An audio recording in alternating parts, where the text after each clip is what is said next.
Olá, boa noite. Eu sou o Fernando Rodrigues e este é o Poder em Foco, um programa de entrevistas do SBT em parceria editorial com o jornal digital Poder 360. Hoje, o Poder em Foco entrevista o ministro das Relações Exteriores, Ernesto Araújo. Ministro, muito boa noite. Eu começo perguntando sobre relações entre Brasil e China. Episódio recente, o deputado federal Eduardo Bolsonaro, filho do presidente, disse que a China é um dos grandes responsáveis pela pandemia de coronavírus. Essa afirmação está correta? Boa noite, prazer estar aqui com vocês. Nós estamos num momento muito importante no mundo, né, de enfrentamento do coronavírus.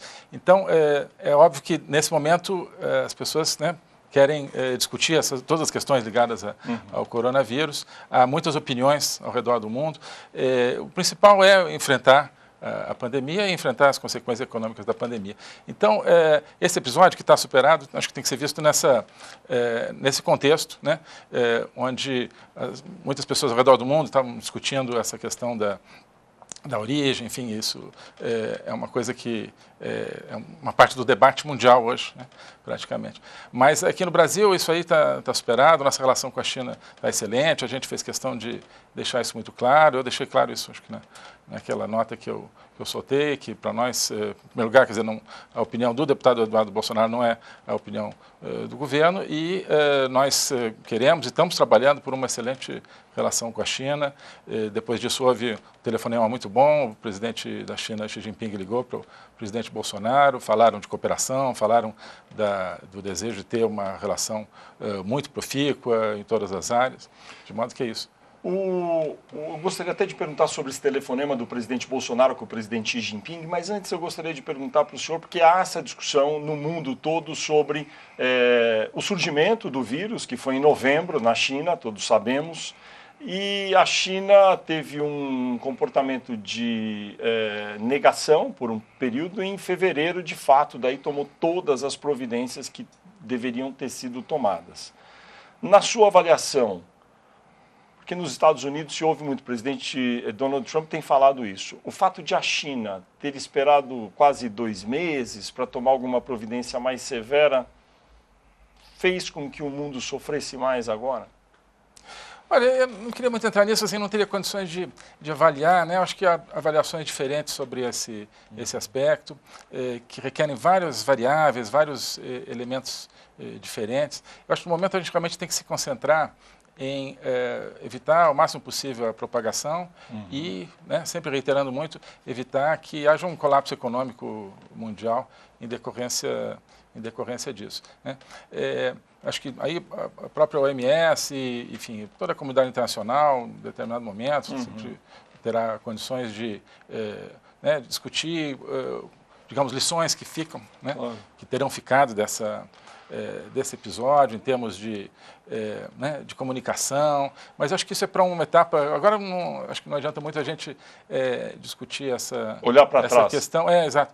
Então, acho que é nos concentrar realmente no combate ao coronavírus. Na ligação telefônica na semana passada entre o presidente Jair Bolsonaro e o presidente Xi Jinping da China, tratou-se de alguma possível colaboração objetiva que a China poderia oferecer ao Brasil nesse momento?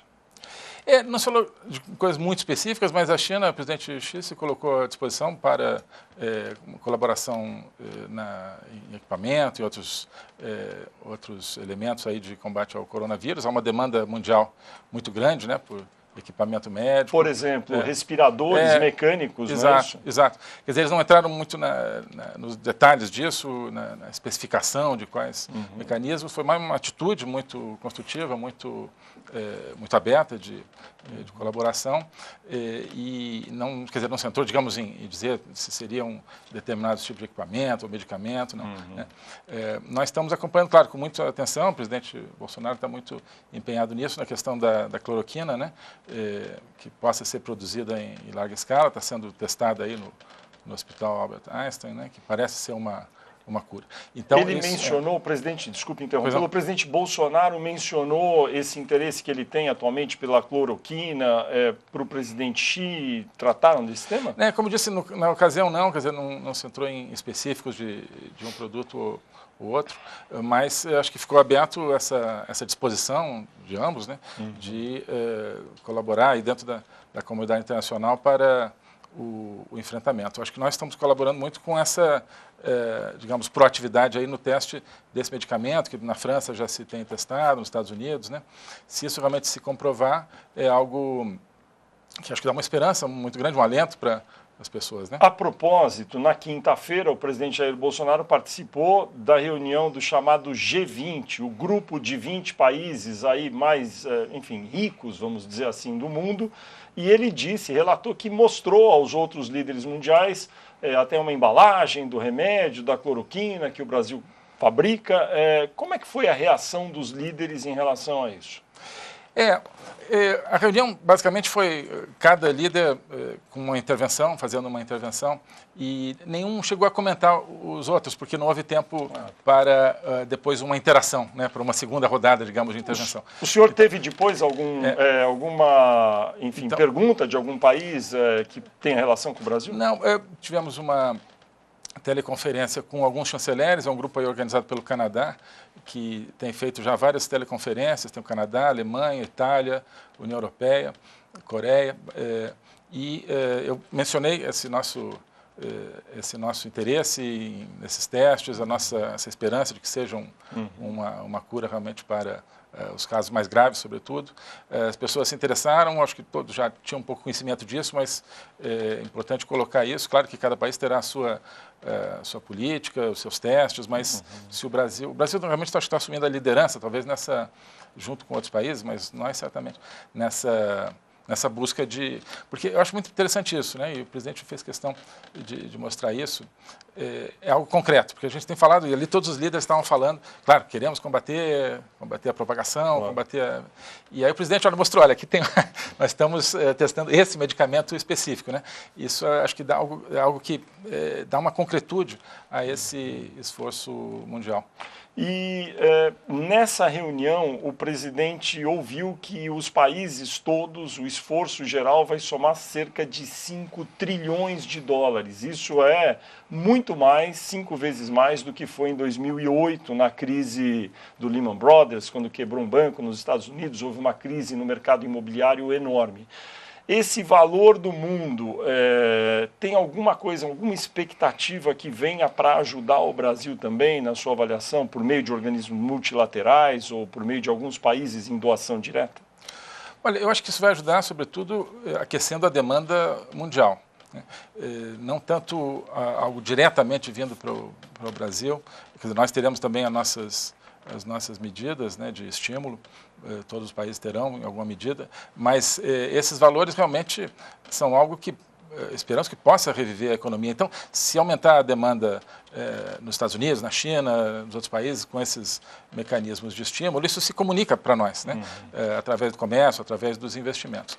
Então, isso também chama atenção para o fato de que é fundamental, e todos os líderes falaram disso, manter o comércio, manter os fluxos comerciais, né? Que não haja protecionismo, que se mantenham e até se acelerem negociações. Isso é fundamental para que o estímulo de um país, digamos, claro, beneficie aquela economia, mas se comunique para os demais. O presidente Bolsonaro tem vocalizado de maneira muito frequente a necessidade de o Brasil considerar o que ele chama de isolamento ou quarentena vertical, ou seja, que aquela parcela da sociedade mais vulnerável ao contágio do coronavírus, os mais idosos, os que têm alguma doença pré-existente, sejam realmente protegidos. E a outra parcela maior da sociedade seja liberada desse confinamento em que parte do Brasil hoje se encontra. Nas conversas com os outros países, o que o senhor tem ouvido a respeito disso e quais países já estão mais ou menos fazendo esse tipo de política e os que estão contrários? Perfeito. Dentro do G20, nós estamos vendo as diferentes medidas, apenas 6 países têm a quarentena integral horizontal. Quais são eles? País inteiro. Se eu me lembro bem, a África do Sul, Argentina, Itália, Espanha, Índia e os Estados Unidos em alguns estados. Né? Não em todos os estados. Esses são os principais. Eles estão acertando? Então, eu acho que depende muito, né? Depende da realidade de cada país. E eu tenho procurado falar isso também com outros chanceleres, eu acho que é uma atitude importante, que cada país sabe o que é melhor para a sua população, né? De acordo com a sua estrutura demográfica, de acordo com a sua estrutura econômica, sobretudo, né? Então, alguns países europeus, confinamento integral, estrutura etária com a população bem mais idosa, né? E com todo tipo de mecanismos sociais, são países que praticamente não têm economia informal, a economia formal. Então, a pessoa ficar em casa 1, 2 meses recebendo algum tipo de subsídio é uma coisa. Outra coisa é no Brasil, com a quantidade de pessoas que são autônomas, que dependem de estar na rua, de haver uma circulação de pessoas para desempenhar a sua profissão, para conseguir a sua renda. Então, isso, e como eu digo, então, é uma coisa que, de repente, começou a se achar como se todos os países estivessem implementando a quarentena integral, só o Brasil, só o presidente Bolsonaro que quisesse uma solução diferente. Não é. A maioria dos países está fazendo, dentro do G20 pelo menos, não sei todos os países do mundo, mas dentro do G20 você vê que uma maioria está implementando outros tipos de medida que não essa medida tão draconiana digamos, da quarentena integral, né? Agora, no caso do Brasil, não sei se nas suas conversas o senhor explica, que tipo de solução poderia ser dada, porque foi decretada praticamente uma quarentena horizontal nos maiores estados, os mais populosos, como São Paulo, Rio, todo mundo muito em casa. Como é que sai dessa situação para uma outra, se não há uma preparação para proteger a população mais vulnerável? Pois é, não, isso, né, o presidente já mencionou muito que é preciso pensar na população mais vulnerável, de mais idade, nos dois sentidos, né? Tanto na proteção, para evitar o contágio, quanto para evitar também que essas pessoas, por um colapso econômico, sofram outros tipos de consequências, às vezes mais graves do que simplesmente estar expostas ao vírus, né? Então, isso é algo que assim, requer um esforço de todo o governo. Nós estamos fazendo aí um esforço de coordenação diário, várias reuniões por dia, tem que ser visto. Mas, e também, no nosso caso, a experiência internacional é interessante. Conhecer cada vez melhor a experiência de outros países que tiveram opções diferentes. A Coreia, por exemplo, teve muitos casos, conseguiu abaixar rapidamente, com algo diferente, que também não sei se daria para aplicar no Brasil, mas só para dar um exemplo, né, de testar muita gente. E testar e isolar as pessoas testadas positivamente, né? Nós, quer dizer, uma população maior, é difícil. Muito difícil. Exato. Mas então acho que é importante que haja essa coordenação. E isso se falou no G20, de se convocar uma reunião, possivelmente também em teleconferência, né, de ministros da saúde do G20, para comparar. Acho que seria um momento de comparar melhor essas experiências. Eu sei que o senhor vai ter uma reunião nesta segunda-feira com os ministros, o que seria o equivalente aos que cuidam de indústria e comércio. No G20 o senhor vai representar o Brasil. Nessa reunião vai se tratar também de coronavírus e de algum tipo de possível coordenação entre os países? Isso, sim, seria para esse aspecto comercial, né? Quer dizer, estarei lá porque o Itamaraty, junto com a economia, sobretudo, conduzem as negociações comerciais. Então, essa reunião de ministros que cuidam de comércio no G20, de negociações comerciais, né? Nós vamos estar lá.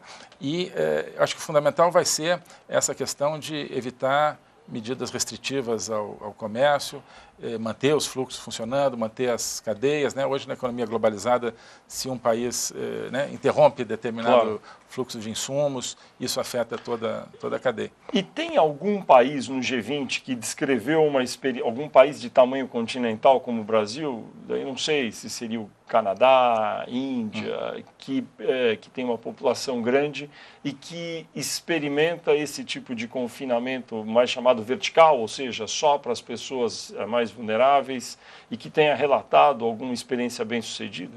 Não, isso é o que a gente quer aprofundar no estudo com vários deles, claro, dos que não estão aplicando a quarentena integral. Mas é claro que os exemplos realmente nunca podem se aplicar exatamente. No Canadá, tamanho semelhante, mas uma população muito menor, com um clima diferente, né? Mais frio, portanto mais exposto ao vírus, em tese. Então, as experiências internacionais são uma referência importante, mas eu acho que elas não são exclusivas. Eu acho que, sobretudo, isso, né, que tem que se desfazer, me parece, e essa reunião do G20 foi importante para isso, de que tenha que haver digamos, uma orientação mundial, né? Não tem que haver. A Organização Mundial da Saúde, ela é importante nesse quadro, mas não é impossível um mandato mundial. Eu ia até perguntar para o senhor, porque a Organização Mundial de Saúde, a OMS, que a gente ouve falar muito agora, uma organização que, em geral, não está no noticiário, mas agora muito, tem recomendado políticas que parecem ser globais para o mundo inteiro. Na sua avaliação, a OMS, nesse caso, erra? Não é que ela erra, acho que ela está no papel dela, mas eu acho que digamos, a liderança nisso tem que ser dos países, porque cada governo nacional é que sabe qual é a sua situação, que pode avaliar, sobretudo países que têm a capacidade de ação como que nós temos, né, que tem um serviço de saúde, que tem, ao mesmo tempo, uma economia com as características que a gente tem. Então, eu acho importante que as pessoas vejam a OMS como algo que facilita a coordenação entre os países. Mas eu tenho a impressão que eles têm tentado realmente impor uma política global. Inclusive, na semana que terminou, o presidente da OMS chegou a dar uma declaração que parecia se contrapor à declaração que o presidente Bolsonaro havia dado sobre a necessidade de repensar a forma de confinamento. Pois é. É correto? Eu acho que o que acontece é o seguinte, a OMS é uma organização importantíssima e que congrega os países do mundo para falar de saúde. Né? Aí é um pouco um problema sistêmico que a gente tem, eu acho que com muitos organismos internacionais. Né? Uma organização, ela é os países. Né? Claro. Né? Eu sempre falo isso, né? A Organização das Nações Unidas é a Organização das Nações Unidas. Né? Então, as nações que estão lá. Então, claro que em certos casos o secretariado, no caso de uma organização, ele tem uma certa liderança e pode ajudar, mas eu acho que os organismos internacionais como um todo, eles têm que ser, sobretudo, espaços para que os países se coordenem, que facilitem com ideias, com estudos e tal. Então, eu acho que qualquer que seja, em qualquer ramo, um organismo internacional se superpor aos países que sabem, e aos governos nacionais que sabem o que eles precisam, eu acho que não é a melhor prática. Respeitamos muito a OMS, mas talvez parte desse problema seja oriundo dessa percepção que aquilo que a OMS diz tem que ser uma regra mundial. Você vê que mesmo dentro do G20, né, tem opções bastante diferentes. Né? O senhor é diplomata e está sendo muito diplomático, mas eu estou entendendo que o senhor está dizendo que a OMS, Organização Mundial de Saúde, deveria se restringir a dar algumas diretrizes mais gerais e que cada país decida qual é a melhor forma de atuar nesse caso, é isso? Eu acho que isso seria o mais saudável para entrar no... E então, nesse caso, a OMS talvez não esteja necessariamente fazendo isso. Não, eu acho que ela está cumprindo seu papel de chamar atenção para o tema, de reunir informações, né, publicar diariamente as informações de número de casos, ela ser um veículo de intercâmbio de informações, de ideias sobre o que os países estão fazendo. Mas... eu acho que, nesse caso, porque muitas vezes a gente fala assim, o tema é global, certo? O tema é global porque ele afeta todos os países do mundo. É uma pandemia. Mas isso não significa necessariamente que a solução tem que ser uma solução única. Né? Isso me parece que é muito interessante como... Claro que agora a gente está concentrado nesse tema, então não quero extrapolar muito para outros temas, mas eu acho que isso no futuro, quando a gente superar, como se Deus quiser vai superar esse tema do vírus, é um caso de estudo interessante. Né? O tratamento dos chamados temas globais, ele tem que ser um tratamento global, único, né, monolítico, que todos os países têm que seguir? Eu acho que não. Eu acho que, como regra, não. E, nesse caso, acho que está se mostrando um exemplo no caso. Eu acho que é um exemplo no caso. Claro que essas organizações elas têm um prestígio, mas esse prestígio não deve levar a que se sinta essa obrigação de ter políticas mundiais. Né? Acho que isso está claro, como dizia, enfim, os grandes países do mundo estão com políticas muito diferentes, alguns fecharam logo as fronteiras, outros não fecharam. A própria OMS, se não me engano, no começo a OMS quando começou, sobretudo, o problema na Era China. Contra fechar. Era contra, né? A OMS era contra fechar, reclamou Exato. quando os Estados Unidos interromperam os voos para a China. Exato. E agora a OMS diz que é necessário realmente fechar fronteiras e fazer um grande confinamento. Pois é. Um pouco errático nesse caso. Exato.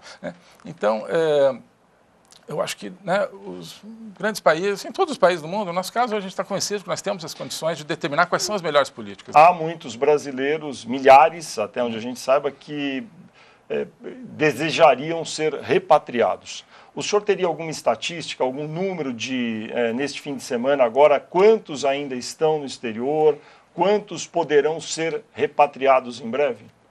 Olha, para dar uma ideia, nós temos já mais ou menos 14 mil brasileiros que nos pediram algum tipo de assistência para retornar para o Brasil.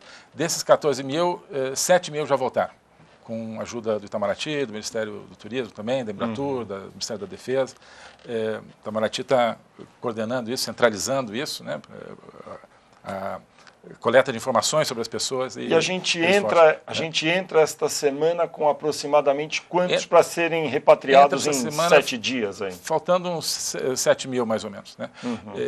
A cada dia surgem novos casos, porque pessoas que muitas vezes ainda têm passagem marcada com determinada companhia que ainda não fechou os voos, aí de repente a companhia cancela, então essa pessoa que não estava na lista se torna uma pessoa precisando de repatriação com ajuda nossa. Quem são essas pessoas, ministros, esses brasileiros que querem voltar? De que natureza eles são?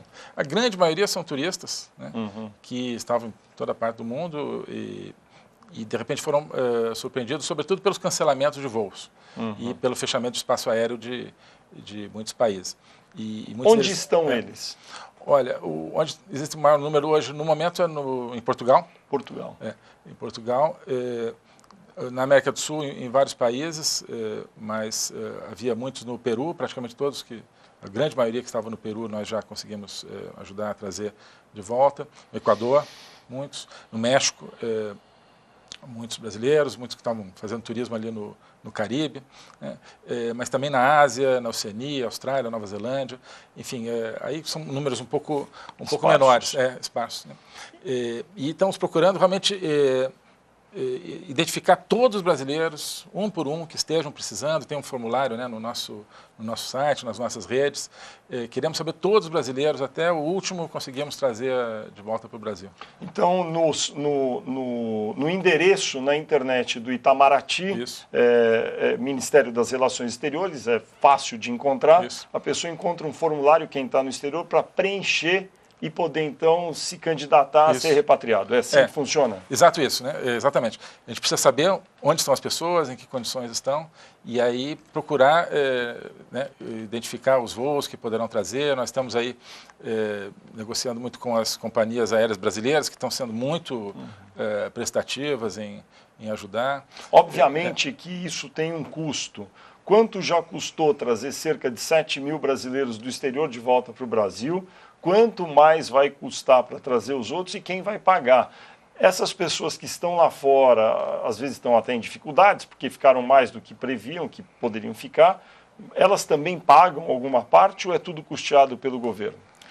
No momento, a grande maioria dessas repatriações foi através das próprias companhias que fizeram voos que, de alguma maneira, tinham que fazer e que foram cancelados por fechamento de espaço aéreo, mas que mantiveram, de alguma maneira, seu compromisso, muitas delas trazendo pessoas que nem tinham passagem nessa companhia, mas que conseguiam embarcar, então, de uma maneira muito cooperativa, mas dentro da estrutura normal de custo, digamos, das companhias aéreas. Que cobram de quem? Dos próprios passageiros? Sim, os passageiros, em alguns casos, nem cobraram, né? Mas essas possibilidades já estão se esgotando. Nós estamos vendo as maneiras de que nós possamos pagar voos fretados, né? Que tentaremos, claro, negociar pelo valor mais em conta possível, para trazer os brasileiros. Vai ser a única possibilidade em muitos casos. O maior número está em Portugal, o senhor disse. Mais ou menos quantos são? E dê um exemplo para o nosso telespectador, quem está no exterior e que tem direito de se candidatar para, digamos, entrar num voo fretado desses. Claro. Em Portugal, mais umas 2.000 pessoas estão em situação de não saber se vão conseguir voltar, de não ter passagem, algo dessa ordem. Um exemplo interessante, por exemplo, é no Marrocos, onde havia uma quantidade, cerca de 300, entre 200 e 300 brasileiros, a maioria turistas, alguns que estavam fazendo gravação de novela, como você sabe, né? Para outra televisão. Exatamente, exato. E, de repente, se viram surpreendidos não só pelo cancelamento de voos e pelo fechamento iminente do espaço aéreo do Marrocos, como começaram a não poder ficar nos hotéis onde estavam. Uhum. Né? Porque os hotéis queriam fechar, não queriam ter mais pessoas ali. Então, essas pessoas apelaram para nós, né? Uhum. E nós conseguimos aí negociar, enfim, e ajudar a negociar, e vamos conseguindo que o Marrocos estendesse o prazo para o fechamento do espaço aéreo e que houvesse um voo que trazia essas pessoas. Então, enfim, qualquer pessoa que queira voltar para o Brasil e não esteja conseguindo, ou porque não tem voo, ou porque o seu voo foi cancelado, ou porque esse país não está permitindo que pessoas saiam, que o espaço aéreo esteja fechado. Eu acho que nenhum país assim proíbe a saída da pessoa, mas em muitos casos entrar, né? Proíbe, exato. Mas em muitos casos proíbe o voo. Então é a mesma coisa. Temos uma preocupação especial com as pessoas idosas, claro que são um grupo de risco aí na doença, é sempre um grupo mais vulnerável, e famílias com crianças, né? Sempre nessas situações, como a gente sabe, né? Tem toda uma série de muita gente que vive em dificuldades no exterior. A comunidade brasileira é muito grande. Alguns vivem até em alguns países sem documentação legal. Esses também podem estar em dificuldades. Esses também serão atendidos? Olha, essas pessoas, nós não temos sido procurados por pessoas assim que sejam residentes de alguma maneira no país e que queiram voltar para o Brasil. São sempre casos de... a gente nem tem usado tanta palavra turistas, viajantes, porque às vezes a pessoa está viajando turismo, que é a maioria, mas às vezes, né, para negócios ou outra questão, né? Então são viajantes e não pessoas residentes nos países, né? Mas um ilegal desses eventualmente pode se candidatar. Aí é mais complicado por causa da quantidade e porque, quer dizer, a gente está dando, claro, o tratamento para pessoas que queriam voltar ao Brasil, tinham tudo certo para voltar ao Brasil, basicamente, e não estão conseguindo por causa das medidas de vários países, né? Então, uma pessoa que já é residente e queira voltar ao Brasil, não é que a gente não possa, mas é um caso muito diferente, né? Que teria que ser analisado. Ministro Ernesto Araújo, o Poder em Foco vai fazer um breve intervalo e a gente volta já já.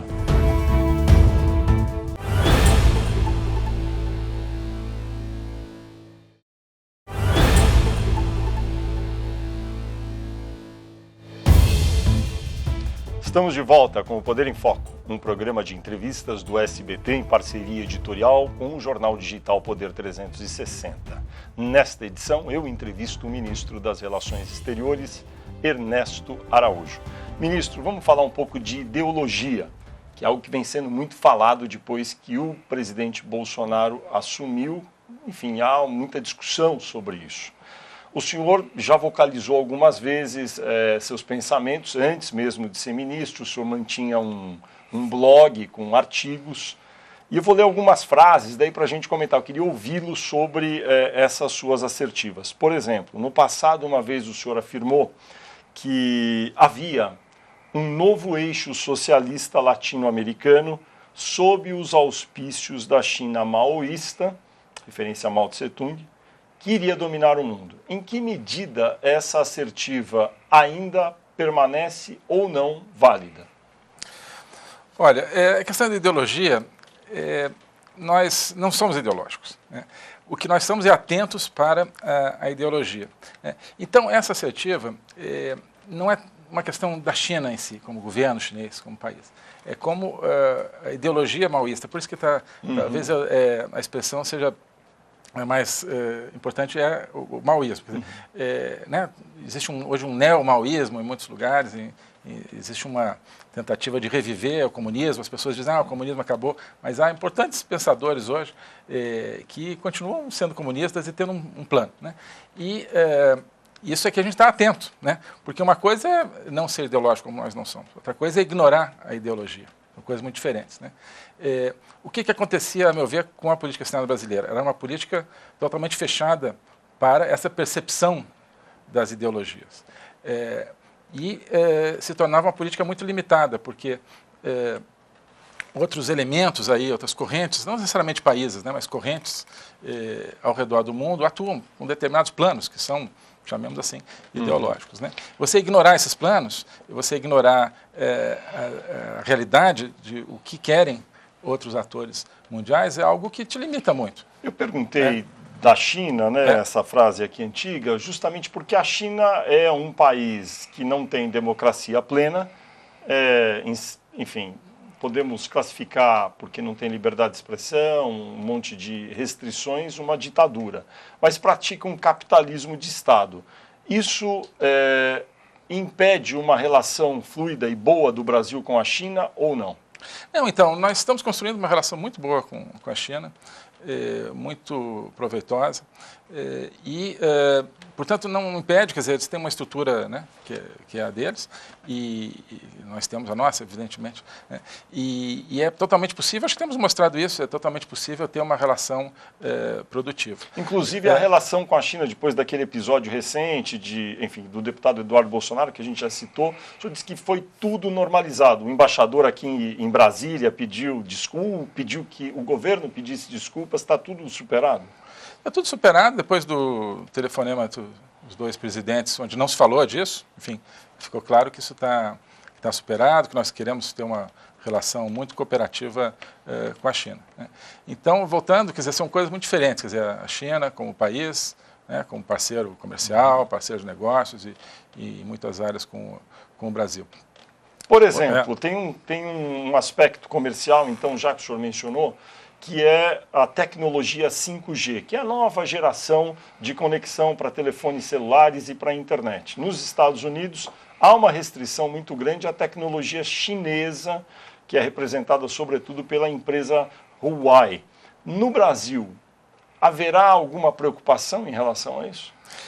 Não por ser uma tecnologia chinesa e a outra não ser chinesa. O que existe é uma preocupação que temos discutido aí entre vários órgãos do governo com a segurança de dados, com a segurança da privacidade das pessoas, por exemplo, a segurança das nossas redes estratégicas. Mas nenhuma restrição à empresa Huawei, por exemplo? Não, porque o importante é que as condições que a gente estabeleça de técnicas aí de segurança para permitir como eu digo, né, segurança de dados, privacidade, etc. Isso se aplicará de qualquer maneira, né, a qualquer empresa. Não é, né, isso é uma questão que não tem a ver com a origem de determinada companhia. Mas é uma questão muito importante, porque o 5G vai ser uma revolução, como todo mundo sabe, das comunicações, que cria certas vulnerabilidades para os seus dados, para o funcionamento das redes elétricas, das redes de transportes, tudo isso tem que ser pensado. Agora é curioso, porque o Brasil se aproximou muito do ponto de vista do alinhamento internacional aos Estados Unidos.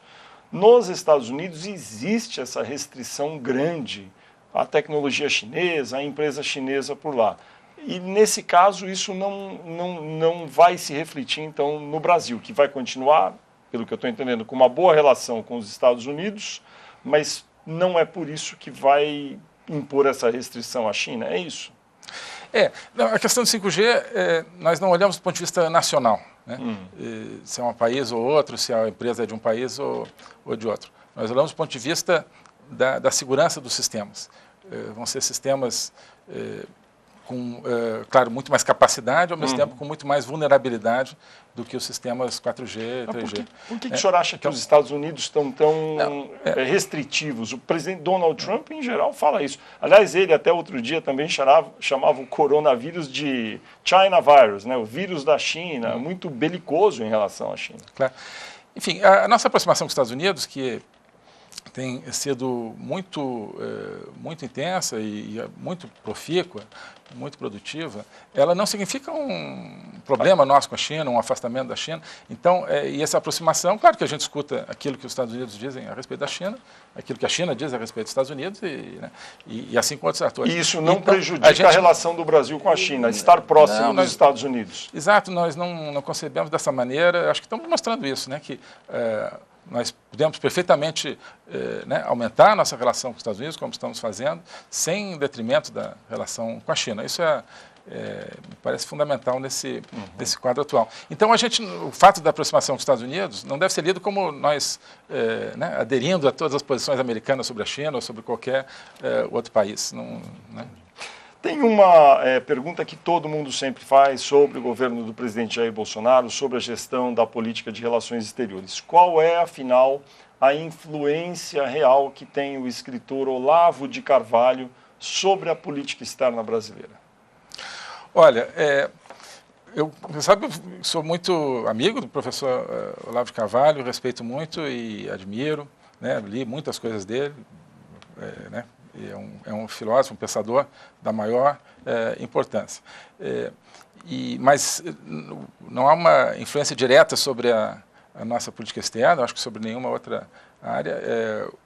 São horizontes que se abrem quando você lê Olavo de Carvalho, que me ajudam a pensar, não necessariamente que a gente vá aderir àquelas ideias. Tem alguma coisa que ele falou com a qual o senhor não concorda, por exemplo? Ele acabou de dizer que não tem pandemia de coronavírus recentemente. Eu acho que já... Está certo isso que ele falou? Eu acho que, enfim, são maneiras diferentes, quer dizer, é uma questão de terminologia, né? O que é uma pandemia, o que não é uma pandemia. Como assim? Não, olha, enfim, como é que você classifica uma pandemia? O OMS, nesse caso, acho que a OMS tem os seus critérios, classificou de pandemia, então, para todos os efeitos, é uma pandemia. Né? Eu acho que, enfim, não quero entrar em interpretar isso, né? Talvez seja uma referência ao fato de que houve situações semelhantes no passado, com H1N1 e gripe aviária, gripe suína, e não necessariamente foram classificadas como pandemias, mas, enfim, acho que não queria muito entrar nesse debate. Acho que faz parte, enfim, da gente ver a situação com mais ou menos alarmismo, né? Enfim, isso é uma coisa muito importante, que não só do professor Olavo, mas da filosofia em geral, é a gente, né, pensar não simplesmente com base nas palavras, mas pensar com base nos fatos, né? Então, os números são os mesmos, os números de contágio, de infecção, a taxa de cura, a taxa, infelizmente, de mortalidade, são os mesmos, quer se chame de pandemia ou não, né?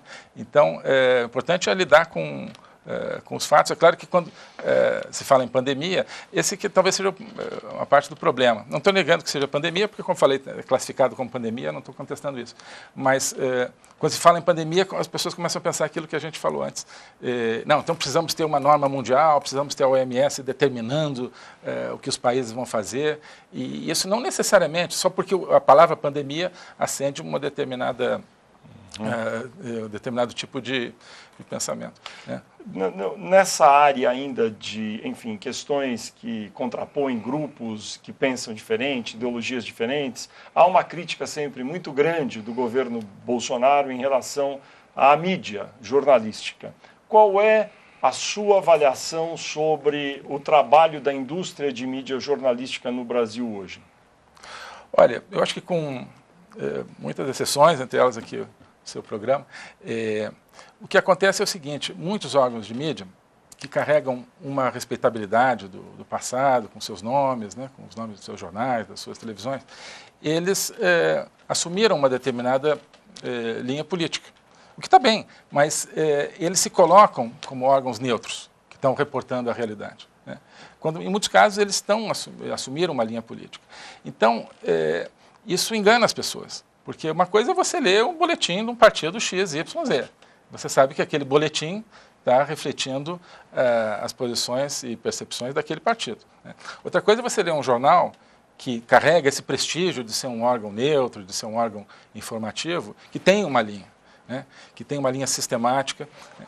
E isso confunde as pessoas, né? Existe um esforço deliberado, muitas vezes, infelizmente, de distorção, de seleção de fatos, de manchetes que não correspondem à notícia e notícia que não corresponde à realidade, né? E eu aprendi isso trabalhando dentro do governo, porque quando você está dentro do governo, você vê o que é a verdade, como é que as coisas são feitas, como é que uma determinada decisão foi tomada, e você vê como aquilo é reportado. E vê que há uma distância muito grande, infelizmente, com muitos órgãos. Então é isso, acho que é a falta de transparência sobre a linha política que eles têm, que todo mundo tem o direito de ter, e o problema do uso distorcido de palavras, da falta de compromisso realmente de reportar a realidade. Ministro Ernesto Araújo, o Poder em Foco vai fazer mais um pequeno intervalo e a gente volta já já.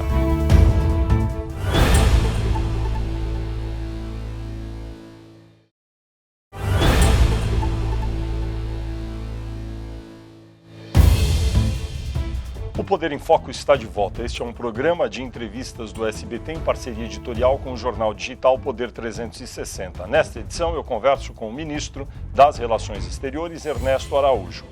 Ministro, o Brasil tem embaixadas no exterior, algumas em prédios riquíssimos. Por exemplo, é o caso da Embaixada do Brasil em Roma, para citar um caso apenas. O governo brasileiro pode se dar ao luxo hoje de ter instalações tão suntuosas no exterior? Olha, em muitos casos essas instalações, elas vêm de um período, foram compradas pelo Brasil, num período onde o Brasil precisava se afirmar como um país diferente da imagem ruim que se tinha do Brasil em muitos lugares do mundo e cumpriram essa tarefa.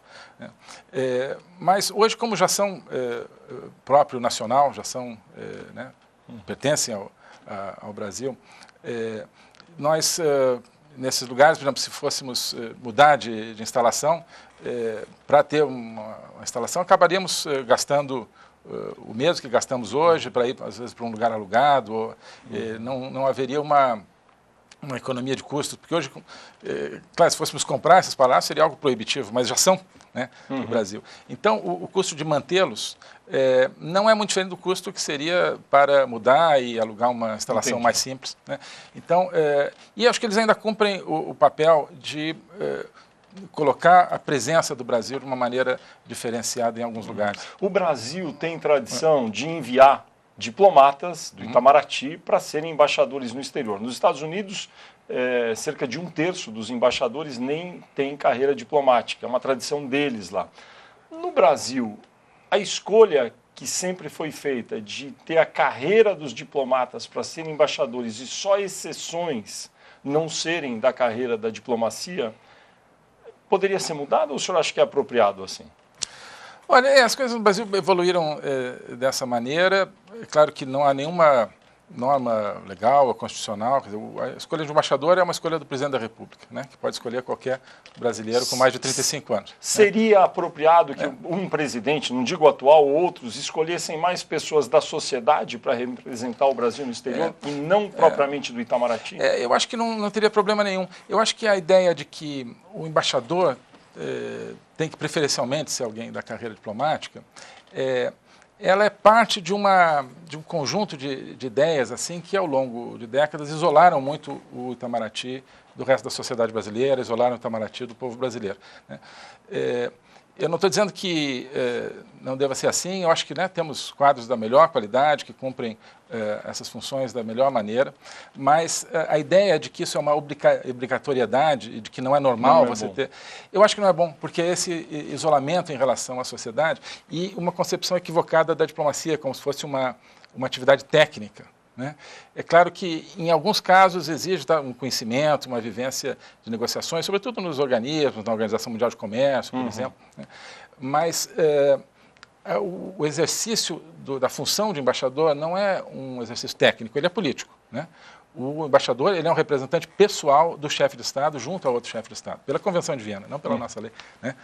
Ou seja, então, seria desejável talvez oxigenar talvez o conjunto de embaixadores com pessoas de fora da sociedade, talvez. Eu não digo assim, desejável de maneira programática, mas eu acho que isso não é absolutamente nenhum problema. E eu acho que, independentemente dos embaixadores serem de carreira ou não, o importante é isso, é um Itamaraty que esteja aberto para a sociedade. Venezuela, ministro. O Departamento de Justiça dos Estados Unidos acusou o presidente da Venezuela de envolvimento com o narcotráfico. O senhor faz algum juízo sobre essa decisão a respeito de Nicolás Maduro? Olha, o envolvimento do regime Maduro com o narcotráfico é uma coisa sabida. Nós, Brasil, assim como a maioria dos países do Grupo de Lima, estamos dizendo isso há mais de um ano. né? Esse é um dos grandes problemas da Venezuela. A Venezuela não é simplesmente um problema de um governo autoritário que reprime seu próprio povo. É o problema de um regime que tem uma simbiose com o crime organizado, com o narcotráfico. Então, isso é um reconhecimento disso. Eu acho que Foi correta a decisão? Eu acho que é uma coisa da justiça americana, né? Eu não vejo problema nenhum com essa decisão. Acho que ela aumenta a pressão e aumenta a conscientização que precisa existir na comunidade internacional sobre isso, sobre o fato de que é realmente um regime em simbiose com o narcotráfico. O presidente Jair Bolsonaro vocalizou muitas vezes apoio explícito à reeleição de Maurício Macri na Argentina. Maurício Macri não foi reeleito, um grupo opositor, mais à esquerda, foi eleito para comandar a Argentina. Essa decisão do presidente Bolsonaro de, às vezes, declarar apoio explícito a algum líder de outro país, às vezes, na história brasileira, a gente vê que é incomum. Neste momento, é o novo normal? O senhor acha correto isso? Olha, eu acho importante, sobretudo em relações, por exemplo, com a Argentina, né, o que nós tentamos falar, muitas vezes, o presidente Bolsonaro falou, é que nós estávamos trabalhando muito bem com o presidente Macri. E ele torcia pela vitória dele. Porque nós estávamos conseguimos fazer muitas coisas, sobretudo no nível do Mercosul, graças a uma convergência de ideias entre o presidente Bolsonaro e o presidente Macri, e achamos que seria bom que isso permanecesse. Mas, enfim, o eleitorado argentino, claro, tomou outra decisão e estamos construindo aí uma relação com o novo governo, temos perspectiva continuada aí de negociações comerciais, etc., que está indo bem. Né? Então, eu acho que é normal, porque é o seguinte, isso às vezes se fala muito, eu acho que é um equívoco, né, de que as relações são relações entre estados e então tem que ser uma coisa descolorida. Não é, são relações entre governos, né? Os governos é que fazem a relação. Então, se você tem mais facilidade de relação com um determinado governo, é normal isso, que você diga, claro. Né? E se muda o governo, você trabalhará com aquele outro governo. Mas, porque se você parte desse princípio de relações entre estados, abstratas, você acaba criando um mínimo denominador comum. Né? Se você não pode, digamos, aproveitar as convergências de visões que existem, porque, olha, esse governo pode mudar, amanhã pode ser diferente, você acaba fazendo o mínimo. Né? Então, eu acho que quer dizer, são relações entre países e cabe aos governos construir essas relações. Ministro Ernesto Araújo, eu agradeço ao senhor por conceder essa entrevista aqui ao Poder em Foco, mas eu agradeço a você também, telespectador, que acompanhou o programa até aqui. Aproveito para lembrar que você pode assistir a esta entrevista nos canais do SBT Jornalismo e do Poder 360 no YouTube. No próximo domingo, logo após o programa Silvio Santos, tem mais um Poder em Foco, sempre conversando com personalidades do ambiente do poder. Eu espero vocês aqui e desejo uma boa semana a todos.